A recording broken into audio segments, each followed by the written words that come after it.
नमस्कार, मी प्रतीक देशपांडे, विद्यार्थी सेना डोंबिवली शहराध्यक्ष.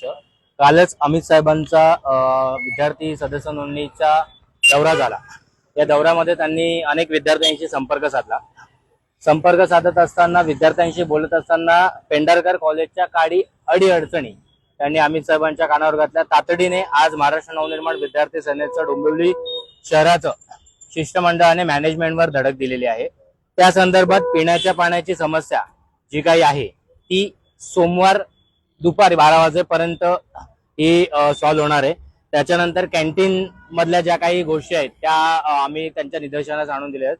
हे सर्व प्रॉब्लेम, वॉशरूम्स असतील, स्टुडंटची स्टाफचं जे काही टीचिंग असेल, या सगळ्या संदर्भात मॅनेजमेंटला आज एक निवेदन देण्यात आलं. या निवेदनाच्या अगेन्स्ट मॅनेजमेंटने आम्हाला सोमवारी दुपारी 12 वाजेपर्यंत वेळ मागितला आहे.